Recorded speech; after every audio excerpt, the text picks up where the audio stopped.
వృద్ధాప్యం ఎంత కఠినంగా ఉంటుందనంటే నిజంగా అది అనుభవించినప్పుడే అర్థమవుతుంది. వయసులో ఉన్నప్పుడు ఎన్నెన్నో మాటలు చెప్తూ ఉంటాం. అబ్బా నాకేంటి రత్నాలు లాంటి పిల్లలు ఉన్నారు, ఇంతమంది పిల్లలు ఉన్నప్పుడు నాకు ఇంత అన్నం దొరకదా, నన్ను నా పిల్లలు బాగా చూసుకోరా అని ఇలా మనం గర్వపడుతూ ఉంటాం, గొప్పగా చెప్పుకుంటూ ఉంటాం. మన పిల్లల భవిష్యత్తు బాగుండాలి, వాళ్ళకి మనమంటూ ఏదో ఒకటి ఆస్తి ఇవ్వాలని తల్లిదండ్రులు అందరూ కూడా కష్టపడి పిల్లల కోసం దాస్తూ ఉంటారు. ఏదైనా తినాలన్నా ఏదైనా వస్తువు కొనుక్కోవాలన్నా సరే 100 సార్లు ఆలోచిస్తారు. ఈ డబ్బులుంటే దేనికో దానికి వస్తాయి కదా, పిల్లలు ఉన్నారు కదా అని. పిల్లలు చిన్న వయసులో ఉన్నప్పుడు అందరూ కూడా ఇలాగే ఆలోచిస్తారు.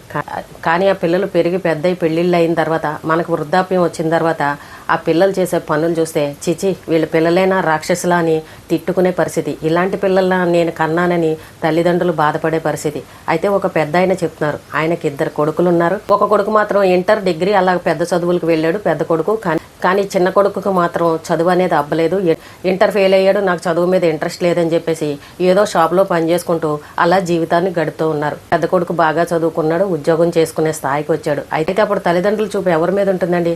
పెద్దాడు బాగానే చదువుకున్నాడు, వాడికి ఉద్యోగం వచ్చింది, వాడి లైఫ్ బాగానే ఉంది, బాగోలేని పరిస్థితి అలా చిన్నాడికి చదువు అవ్వలేదు, దేనికి పనికి రాకుండా పోతాడు, రేపు పెళ్లి కూడా అవ్వదని చెప్పేసి చూపుని చిన్న కొడుకు మీద పెట్టారు. అంటే చిన్న కొడుకే ఏదన్నా సాయం చేసావనంటే వాడి జీవితం బాగుపడుతుంది, రేపు పెళ్ళయి పెళ్ళాన్ని పోషించాలన్నా ఏదో ఒకటి పని అనేది ఉండాలి కదా చేతిలో అని చెప్పేసి చిన్న కొడుకుని అలాగే షాపుల్లో ఏదో ఒక పని చేసుకుంటూ జీవితాన్ని అలా గడుపుతూ ఉంటే పెద్ద కొడుకు ఉద్యోగాల పేరుతోటి దూర ప్రాంతాలకు వెళ్ళిపోయాడు. చిన్న కొడుకుని చూసుకుంటూ ఈ తల్లిదండ్రులు అలా ఉన్నారు. కొన్ని రోజుల తర్వాత సరే పెళ్ళైతే వీడి జీవితం బాగుపడుతుందేమోలే, ఒకడికి చదువు అబ్బింది, ఒకడికి చదువు అవ్వలేదు, అందరి పిల్లలు ఒకే రకంగా ఉండరు కదా, ఏం చేస్తాంలే మన తలరాత అని అనుకుని చిన్న కొడుకు ఏదో సంబంధం చూశారు. చక్కగా ఒక పేదింటి అమ్మాయిని ఇచ్చి పెళ్లి కూడా చేశారు. పెళ్ళి అయిన తర్వాత జీవితం బాగుపడుతుందిలే అని అనుకుంటే చెడు వ్యసనాలకి బానిస అయిపోయాడు. అక్కడ ఉన్న వ్యాపారస్తులతో స్నేహితులతో తాగడము, జల్సాగా తిరగడము, ఇలాంటి వ్యసనాలకు అన్నిటికీ బానిస అయిపోయాడు.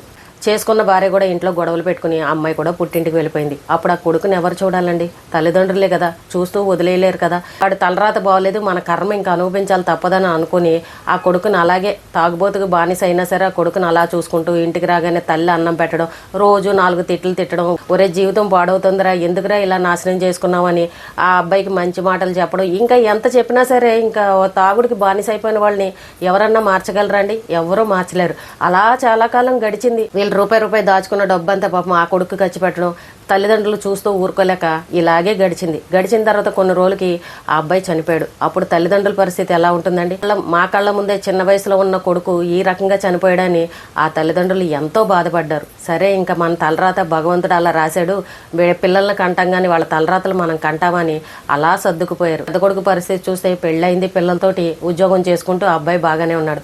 కొన్నాళ్ళ తర్వాత భార్య చనిపోయింది.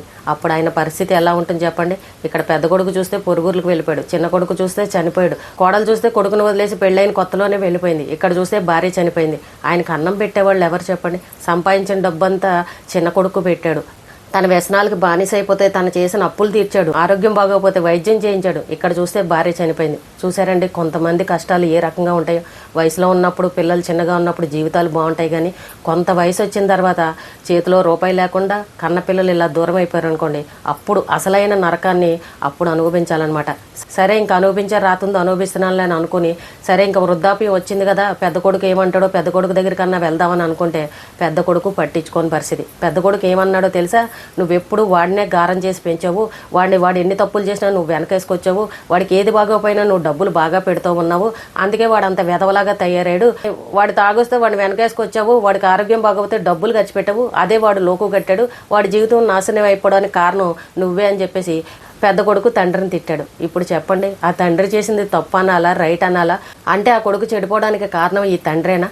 కొడుకు కానీ కూతురు కానీ కష్టంలో ఉన్నారనంటే గబుక్కుని ఆదుకుంటారు. సరే పిల్లలు తెలిసి చేశారో తెలియక చేశారో మనం అలా చూస్తూ వదిలేయలేం కదా, మన కళ్ళ ముందు ఉన్నారు కదా అని వాళ్ళు ఎన్ని తప్పులు చేసినా అప్పులు చేసినా సరే తల్లిదండ్రులు ఆ భారాన్ని భరించి వాళ్ళని కష్టాల నుంచి బయటకు తీసుకొస్తారు. ఆ తల్లిదండ్రులు చేసిన తప్పు అదే అంటారా? ఇప్పుడు పెద్ద కొడుకు తండ్రిని పట్టుకుని ఇష్టం వచ్చినట్టు తిడుతున్నారు. వాడు చావడానికి కూడా కారణం మీరే అని చెప్పేసి ఈ రోజుకి కూడా పెద్ద కొడుకు తిడుతూ ఉంటాడంట. ఆ తల్లిదండ్రులు తప్ప అండి? పిల్లల్ని పెంచాలంటే ఎంత పెద్ద టాస్కో ఇలాంటి గొడవలు చూసిన తర్వాత అర్థమవుతుంది. ఇప్పుడు ఇంట్లో 2-3 పిల్లలు ఉన్నారనుకోండి, ఒకరి జీవితం బాగుండి ఒకరి జీవితం బాగోలేదనుకోండి, తల్లిదండ్రుల మీదే నిందలు వేసేస్తూ ఉంటారు. ఎంత జాగ్రత్తగా పెంచినా పిల్లలిద్దరూ సమానంగా చదువుకోండి అని చెప్పినా సరే కొంతమంది పిల్లలకి ఆ చదువు అనేది అవ్వదు. వాళ్ళకి అంత తెలివితేటలు కూడా ఉండవు. ఏంటో జీవితంలో వెనకబడిపోతూ ఉంటారు.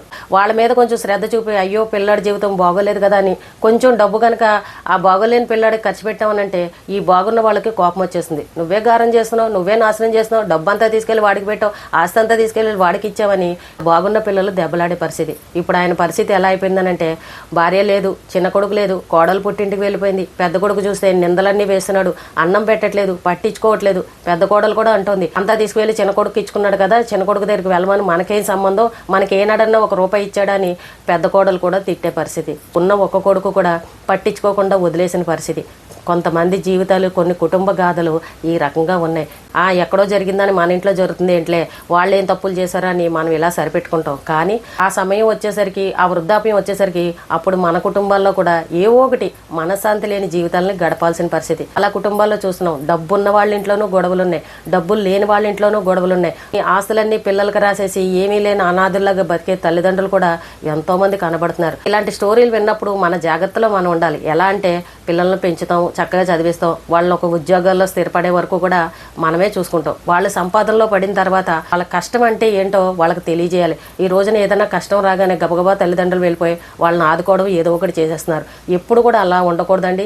చిన్నప్పటి నుండి మన ఇంట్లో ఉన్న కష్టాలను వాళ్ళ పిల్లలకి తెలియజేయాలి. నాన్న నీ కోసం ఇంత తప్పు చేశాను, అంత తప్పు చేశాను, నువ్వు రేపు సంపాదించిన తర్వాత ఈ అప్పు తీర్చాలని ఇలాంటి విషయాలు కూడా పిల్లలకి తెలియజేశారు అనుకోండి, వాళ్ళకి బాధ్యతలు అనేవి తెలిస్తాయి. నేను ఏ తప్పు చేసినా, నేను ఏ అప్పు చేసినా మా నాన్న ఉన్నాళ్లే తీర్చేస్తాడు, మా అమ్మ ఉందిలే డబ్బులు ఇచ్చేస్తుందని ఇలా పిల్లల మైండ్లోకి ఇలా కనుక ఉంది అని అంటే పిల్లలు విచ్చలవిడితనం చేసేస్తూ ఉంటారు. బాధ్యతలు అనేవి వాళ్ళకి తెలియవు. పిల్లలకి చిన్నప్పటి నుండి కష్టాలు అనేవి ఏంటో తెలియజేయాలండి. పిల్లలరా మీకెందుకు, మేము మా బాధలేవో మేము చూసుకుంటాం, మీరు బాగా చదువుకోండి అని ఇలా వాళ్ళు అడిగిందల్లా మనం కొనిచ్చేసి వాళ్ళకి కష్టాలంటే ఏంటో చెప్పకుండా, ఇంట్లో ఉన్న సమస్యలు ఏంటో వాళ్ళకి తెలియజేయకుండా, మీకు ఏం కావాలో చెప్పండి, మీరు బాగా చదువుకోండి, మీకు ఈ గొడవలన్నీ ఎందుకు అని చెప్పేసి ఇలా మాట్లాడే తల్లిదండ్రులు కూడా ఉంటారు. అలాంటి వాళ్ళందరూ కూడా తెలుసుకోండి, ఇంట్లో ఏం సమస్యలు ఉన్నాయో, మీరు ఎక్కడెక్కడ అప్పులు చేస్తున్నారో, అసలు మీ సంపాదన ఏంటో, పిల్లల్ని ఎంత కష్టపడి మీరు చదివిస్తున్నారో, ఇలాంటి విషయాలన్నీ మన ఇంట్లో మన పిల్లలకి తెలియజేయాలి. లేదు అనంటే కొంత వయసు వచ్చాక పిల్లలు ఇలాగే మాట్లాడతారు, నాన్న ఎంత కష్టపడి పెట్టాడో వాళ్ళకి ఏమీ తెలియదు. ఎందుకంటే ఈ కష్టాలు ఏంటో వాళ్ళకి తెలియవు కదా. ఎప్పుడు అడిగినా మనం సుఖంగా చూసేస్తూ ఉంటే వాళ్ళకి కంచంలోకి అన్నీ తీసుకొచ్చి పెట్టేసాం అనుకోండి, నాన్న కష్టం ఎవరికీ తెలియదు. అందుకే చిన్నప్పటి నుండి పిల్లలకి కష్టాలు తెలియజేస్తేనే వాళ్ళకి బాధ్యతలు అనేవి తెలిస్తాయి. రేపొద్దుని పెళ్లి చేసుకున్నా సరే వాళ్ళ భార్య పిల్లల్ని చూసుకోవాలని అంటే వాళ్ళకు ఒక బాధ్యతలాగా ఉంటుంది. ఇలా జల్సాలకు అలవాటు పడిపోయి కోరిందల్లా కొనేసుకుని వాళ్ళు సంపాదించుకున్న డబ్బును కూడా విచ్చలవిడిగా ఖర్చు పెట్టారు అనుకోండి, చివరి రోజుల్లో వాళ్ళ పరిస్థితి ఏంటి? వాళ్ళ పిల్లలు కూడా వాళ్ళని అసహించుకునే పరిస్థితి. ఈ రోజుల్లో ఉన్న భార్యాభర్తలు అందరూ తెలుసుకోవాలి. మీ ఇంట్లో ఉన్న చిన్న పిల్లలైనా సరే ఒక కాలేజీ వయసు వచ్చింది అని అంటే ఇంట్లో కష్ట సుఖాలు అన్నీ కూడా పిల్లలకు తెలియాలండి. దాపరికాలు అంటూ ఏమీ ఉంచుకోకూడదు. ఎందుకంటే ఆ కష్టం తెలిస్తేనే వాళ్ళకి రూపాయి విలువ తెలుస్తుంది. లేదంటే అది కొను, వాళ్ళు ఇది కొనుక్కున్నారు, వీళ్ళు ఇది కొనుక్కున్నారు, నాకు బైక్ కొను, నాకు సెల్ ఫోన్ కొనని, ఈ బ్రాండెడ్ బట్టలు కొనని ఈ రోజున ఎంతోమంది కాలేజీ పిల్లలు తల్లిదండ్రులు వేధించే వాళ్ళు ఉన్నారు. వాళ్ళు కొనుక్కోవాల్సిన కూడా మానేసుకుని పిల్లలకు కొనిస్తున్నారు. అప్పో సొప్పో చేసి వాళ్ళ ఆనందాలను తీరుస్తున్నారు. నాన్న తీసుకొచ్చిన సంపాదనతో అమ్మ ఎంత జాగ్రత్తగా వండి పెట్టిందో పిల్లలకు అది కూడా తెలియదు. వాళ్ళ జీవితాలను నాశనం చేసిన వాళ్ళం అప్పుడు మనమే అవుతాం. చదివించి ఉద్యోగాలు వచ్చి పెళ్ళిళ్ళు అయ్యే వరకే మనం అంతవరకు చూసుకోగలం. కానీ ఇంకంతకు మించి ఇంకా కష్టపడి తీసుకొచ్చి వాళ్ళకి పెట్టాలని అంటే అది సాధ్యమయ్యే పని కాదు. ఎప్పుడైనా సరే ₹1 మీ చేతిలో ఉంచుకోండి. పిల్లలు కష్టంలో ఉన్నారు కదా అని చెప్పేసి ఉన్నదంతా మీరు పిల్లలకి పెట్టారనుకోండి, చివరి రోజుల్లో మీ చేతిలో రూపాయి లేకపోతే ఒక పని మనిషి కూడా వచ్చి ఏ పని చేయని పరిస్థితి.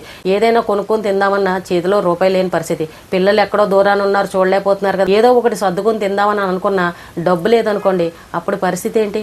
డబ్బు ఉన్న వాళ్ళే నానా కష్టాలు పడుతున్నారు, ఇంకా డబ్బు లేకపోతే వాళ్ళ జీవితాలు ఎలా ఉంటాయి? కాబట్టి ఇలాంటి కుటుంబ గాథలు విన్నప్పుడైనా సరే మనలో కొంచెం ఆలోచన అనేది రావాలి. పిల్లల్ని జాగ్రత్తగా పెంచాలి. వృద్ధాప్యం వచ్చిన తర్వాత మన చేతిలో డబ్బులు ఉండాలి, పిల్లల మీద ఆధారపడకూడదన్న ఆలోచన ప్రతి ఒక్కరిలోనూ ఉండాలి. ఈ రోజుకి ఇదేనండి. రేపు మళ్ళీ ఒక మంచి విషయంతో మళ్ళీ కలుద్దాం.